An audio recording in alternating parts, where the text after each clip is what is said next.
أكبر لا إله إلا الله الله أكبر الله أكبر ولله الحمد আমরা তাকবীর পড়ি الله أكبر الله أكبر لا إله إلا الله الله أكبر الله أكبر ولله الحمد الحمد لله الحمد لله الذي جعل الشمس والقمر بحسبان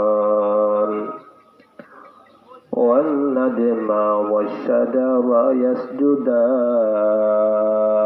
يسجدان وفضل زمانا على زمان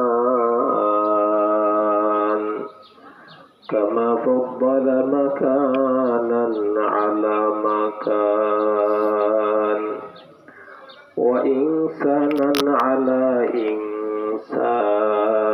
إنسان ونشهد أن لا إله إلا الله وحده لا شريك له ونشهد أن سيدنا وسندنا وحبيبنا وطبيبنا وقلوبنا ومولانا محمد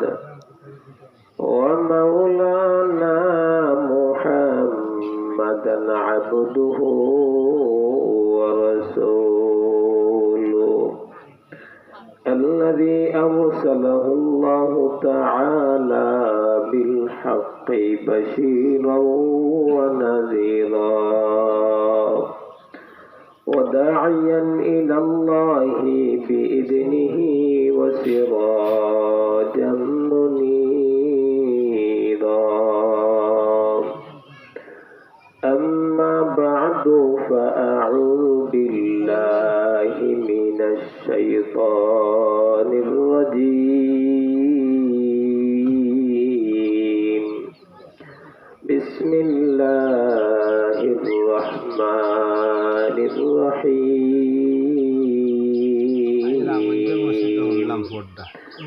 لن ينال الله لحومها ولا دماؤها ولكن يناله التقوى منكم وقال رسول الله صلى الله عليه وآله وسلم من كان له سعة ولم يضحي فلا يقربن مصلانا أو كما قال عليه النبي والصلاة والسلام আমরা সবাই মহব্বতে দরুদ ইব্রাহিম পড়ি اللهم صل على محمد وعلى آل محمد كما صليت على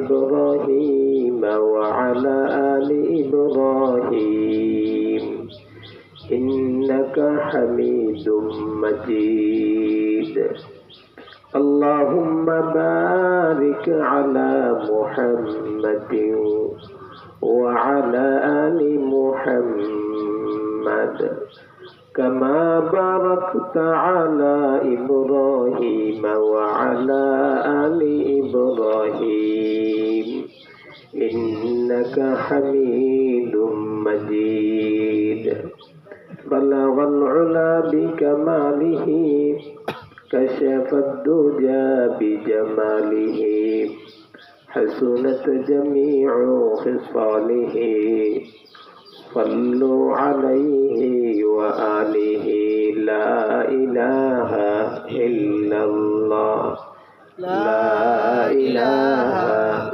إلا الله لا إله إلا الله لا إله إلا الله لا إله إلا الله محمد رسول الله इखलास कुर्बानी कराई मर्द मुसलमान इखलास कुर्बानी कराई मर्द मुसलमान तुम शौक से कुर्बानी करो बंदे रहमान तुम शौक से कुर्बानी करो बंदे रहमान यह हुक्म खुदा सूरह कौसर में दिया है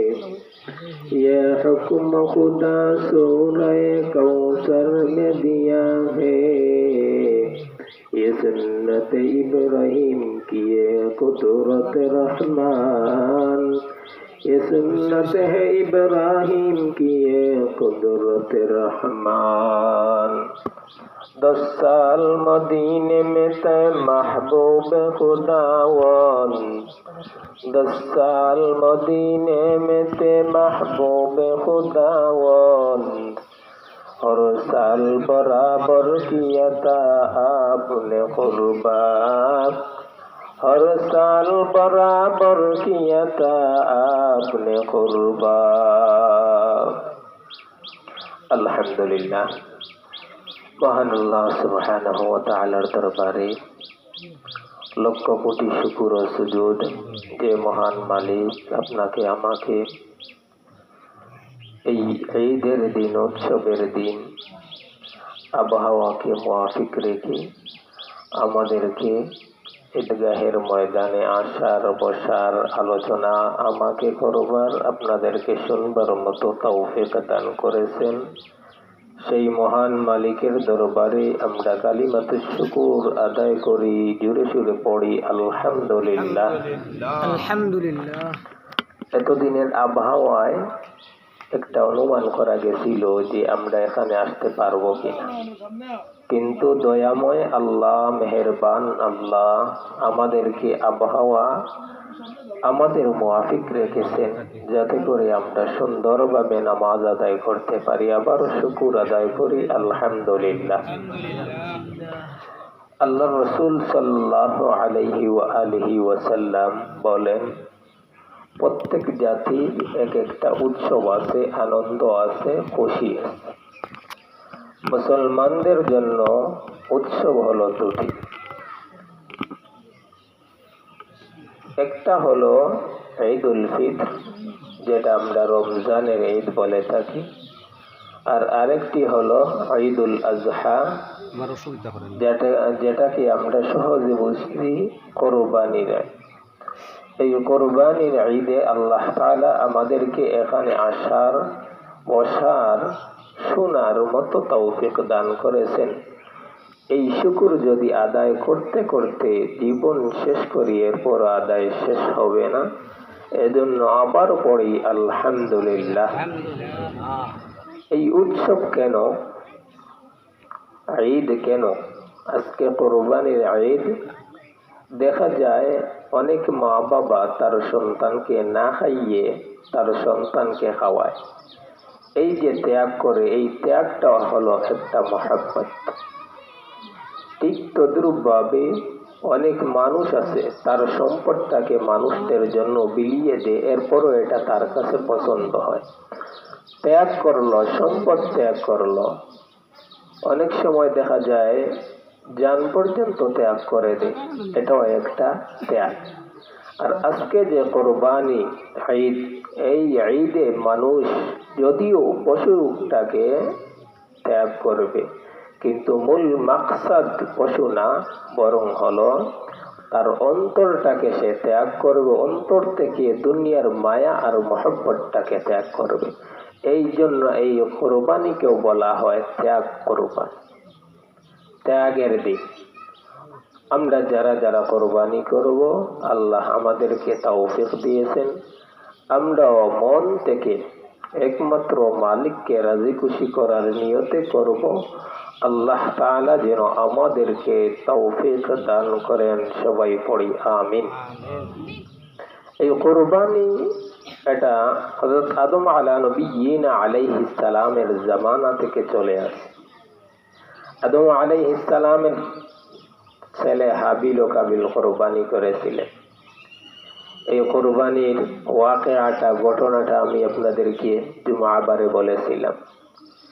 এভাবে যত নবী রাসূল দুনিয়াতে এসেছেন সবাই কোরবানি করেছে।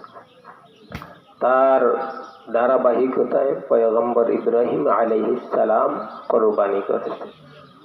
তো ইব্রাহিম আলাইহিস সালামের কোরবানি আর আমাদের কোরবানি ব্যতিক্রম, কিন্তু আল্লাহ তাআলা আমাদের প্রতি দয়া ও মায়া করে, আল্লাহ তাআলা আমাদের প্রতি ইহসান করে পয়গম্বর ইব্রাহিম আলাইহিস সালামের যে কোরবানিটা ছিল সেই কোরবানিটাকে আমাদের মুআফিক করে দিয়েছেন। বলি আলহামদুলিল্লাহ। কারণ পয়গম্বর ইব্রাহিম আলাইহিস সালামকে আল্লাহ তাআলা স্বপ্নে দেখিয়েছিলেন, আপনার প্রিয় বস্তুটাকে আপনি কোরবানি করেন। পয়গম্বর ইব্রাহিম আলাইহিস সালাম তার অনেক প্রিয় বস্তুকে কোরবানি করেছেন। দুম্বা, অনেক প্রিয় জিনিস ছিল, সব জিনিসটাকে কোরবানি করেছেন। কিন্তু দেখা যায় আল্লাহ তাআলা আবার তাকে স্বপ্নে দেখিয়ে দিলেন, না, তোমার প্রিয় বস্তুটাকে কোরবানি। আল্লাহ চাইলে তো বলতে পারতেন তোমার ছেলেকে তুমি কোরবানি করো, এটা না বলে আল্লাহ ইঙ্গিতের মাধ্যমে জানিয়ে দিলেন তুমি তোমার প্রিয় বস্তুটাকে কোরবানি। পয়গম্বর ইব্রাহিম আলাইহিস সালাতু ওয়াস সালাম যেই সময় দেখলেন এত কোরবানি করার পরও আল্লাহ তাআলা বলতেছেন, হে ইব্রাহিম, তুমি তোমার প্রিয় বস্তুটাকে কোরবানি করো। পয়গম্বর ইব্রাহিম মনে মনে ভাবলেন, এত কিছু কোরবানি করার পরও যদি আমার প্রিয় বস্তু কোরবানি হয় না, তাহলে দুনিয়ার মধ্যে সবচেয়ে প্রিয় হলো আমার সন্তান। আমি আমার সন্তানটাকে আল্লাহর রাস্তায় কোরবানি করে দেব। সুবহানাল্লাহ। পয়গম্বর ইব্রাহিম আলাইহিস সালাম কেমন সন্তানটাকে কোরবানি করলেন? যেই সন্তানটাকে বৃদ্ধ অবস্থায় পেয়েছিলেন, যেই সন্তানটাকে এমন বৃদ্ধ অবস্থায় পেলেন, যে সন্তানটাকে কোরবানি দিবেন কেমন অন্তরে ব্যথা লাগবে। কিন্তু আল্লাহ তাআলা পয়গম্বর ইব্রাহিম আলাইহিস সালামকে বারবার পরীক্ষা করেছিলেন। যত পরীক্ষা করেছিলেন সব পরীক্ষায় উত্তীর্ণ হয়েছিলেন। ওনার নাম হলো পয়গম্বর খলিলুল্লাহ ইব্রাহিম আলাইহিস সালাম। পয়গম্বর ইব্রাহিম আলাইহিস সালাম সন্তানটাকে বহুদিন পর আল্লাহ তাআলার কাছে চাইলেন। চাওয়ার পর রাব্বি হাবলি মিনাস সালিহিন, আল্লাহ তাআলা পরক্ষণেই জবাব দিলেন, ফাবাশশারনাহু বিগুলামিন হালিম, আমি তোমাকে এমন সহনশীল একজন সন্তান দান করব, যেই সন্তানটা ভবিষ্যৎ সারা জীবনের জন্য একটা রেকর্ড করবে এবং এমন সহনশীলতার একটা পরিচয় দিবে যা দুনিয়াতে আর কেউ এমন ভাবে নজির দেখাতে পারবে। সুবহানাল্লাহ বলি সুবহানাল্লাহ। পয়গম্বর ইব্রাহিম আলাইহিস সালাম শেষ বয়সে আল্লাহ তাআলার কাছে চাওয়া পাওয়ার পর যে সন্তানটা পেলেন, সেই সন্তানের জন্য কতটুকু মহব্বত, সেই মহব্বতটাকে ত্যাগ করেছিলেন। যেই সময় সন্তানটা হাঁটতে চলাফেরা করতে এই বয়সে উপনীত হয়েছে, ফালাম্মা বালাগা মাআহুস সা'য়া ক্বালা ইয়া বুনাইয়া ইন্নী আরা ফিল মানাম আন্নী আযবাহুকা ফানজুর মাযা তারা। পয়গম্বর ইব্রাহিম আলাইহিস সালাম তার সন্তানটা যেই সময় চলাফেরার বয়সে উপনীত হয়েছে, ওই সময় পয়গম্বরকে স্বপ্নে যখন আল্লাহ তাআলা দেখিয়ে দিলেন, তখন ওই স্বপ্নটা তার ছেলে ইসমাইলকে বললেন, বাবা, আমি তোমাকে স্বপ্নের মধ্যে জবাই করতে দেখেছি। একটা জিনিস চিন্তা করেন, ইব্রাহিম আলাইহিস সালাম এই কথাটা তার ছেলেকে বলা মাত্রই পয়গম্বর ইব্রাহিম আলাইহিস সালামের ছেলে ইসমাইল আলাইহিস সালাম সাথে সাথে বললেন, ইয়া আবাতি ফাল মা তু'মার, হে আমার বাবা, আপনি যেভাবে আদেশ পেয়েছেন সেভাবে আমাকে কুরবানি করেন। আমি আপনার আদেশ মুআফিক আমি আপনার সাথে থাকবো। ইয়া আবাতি ফাল মা তু'মার, সাতাজিদুনি ইনশাআল্লাহু মিনাস সাবিরিন।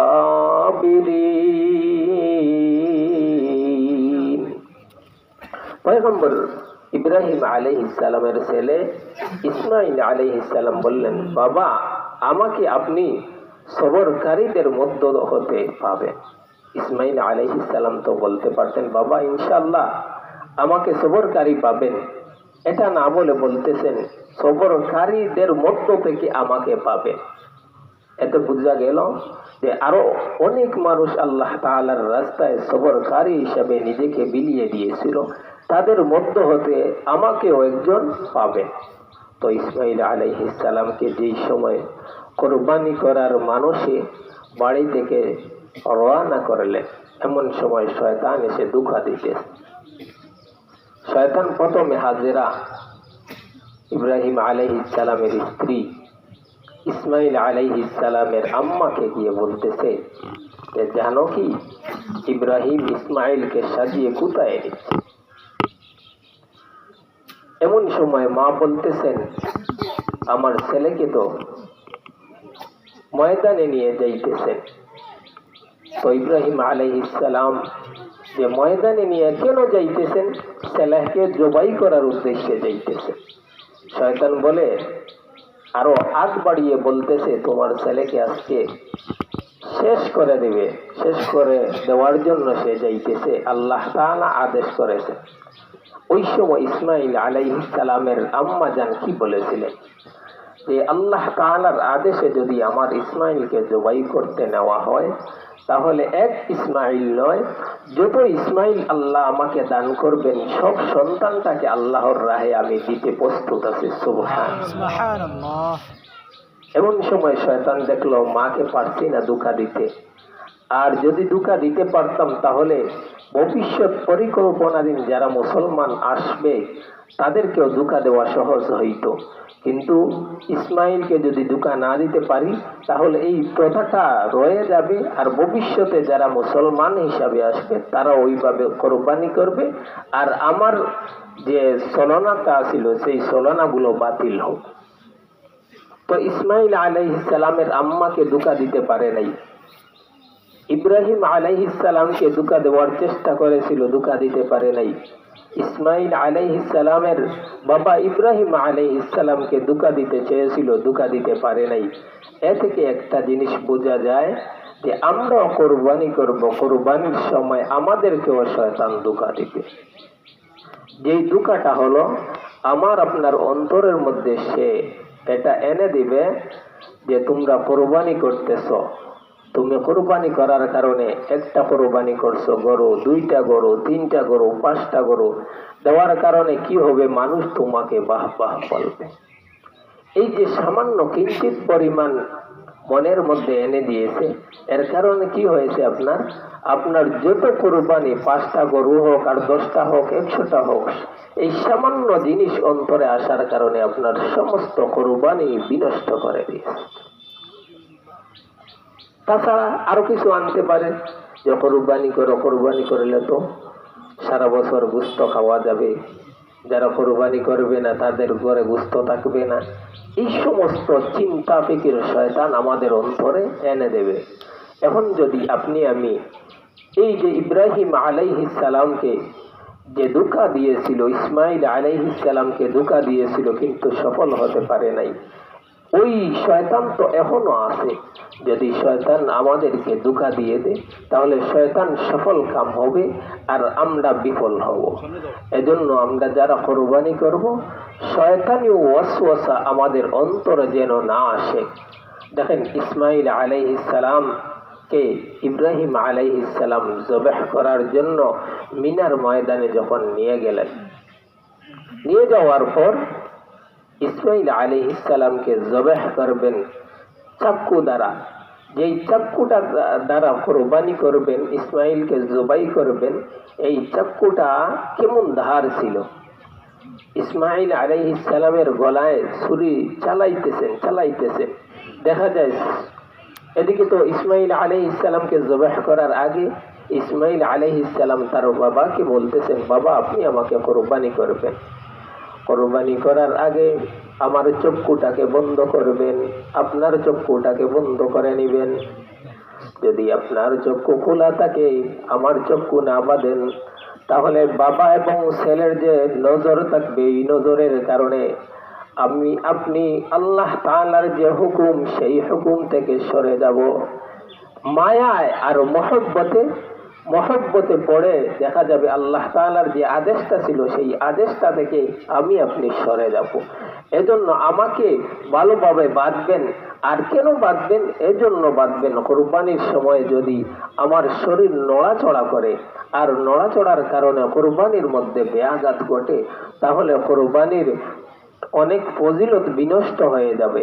এজন্য আমাকে ভালোভাবে বাঁধবেন, যাতে করে আমি নড়াচড়া না করতে পারি। এতটুকু পর্যন্ত ছেলে কুরবানি দিয়েছে। কিন্তু যেই সময় আল্লাহ তাআলা পয়গম্বর ইসমাঈল আলাইহিস সালামের পরিবর্তে আল্লাহ তাআলা জান্নাত থেকে একটা দুম্বা নিয়ে আসলেন, আর ইব্রাহিম আলাইহিস সালাম চাকু চালাইতেছেন, দেখা যায় চাকু কাটতেছে না, জবাই হচ্ছে না। এমন সময় ইব্রাহিম আলাইহিস সালাম গুসার বশীভূত হয়ে চাকুটা এমন জোরে আঘাত করলেন, যে আঘাতের কারণে যে সমস্ত পাথরের মধ্যে চাকু পড়ছিল, দেখা গেছে পাথরগুলো গলা কেন কাটে নাই? আল্লাহ তাআলা ছুরিকে বললেন, হে ছুরি, তোমার কোনো কুদরত, তোমার কোনো শক্তি নাই। একমাত্র আমি আল্লাহ যদি তোমাকে অনুমতি দেই, তাহলে তুমি ছুরি ইসমাইলের গলা কাটবে। কিন্তু তোমাকে আমি এই হুকুম দেই নাই, তুমি যে ইসমাইলের গলায় আঘাত করবে, এই হুকুম আমি আল্লাহ তোমাকে দেই নাই। এজন্য দেখা যায় চাকু দ্বারা চালাইছেন, কিন্তু দেখা যায় কাটছে না। তার পরিবর্তে আল্লাহ তাআলা দুম্বা ইসমাইলের পরিবর্তে জবাহ করার বিধান দিয়ে দিলেন। ইব্রাহিম আলাইহিস সালাম চক্ষু খুলে দেখেন ইসমাইল আলাইহিস সালাম পাশে দাঁড়ানো, আর ওই দিকে দুম্বাটা জবাহ হয়ে গেছে। সুবহানাল্লাহ। আল্লাহ তাআলা ডাক দিয়ে পরক্ষণেই ডাক দিয়ে বলেন, ওয়ানাদাইনাহু আইয়া ইব্রাহিম قد صدقت الرؤيا إنا كذلك نجزي المحسنين। আল্লাহ তাআলা ইব্রাহিমকে ডাক দিয়ে বলতেছেন, হে ইব্রাহিম, তুমি পরীক্ষায় উত্তীর্ণ হয়ে গেছো। আমি আমার মহব্বতের মানুষদেরকে এভাবেই পরীক্ষা করে থাকি।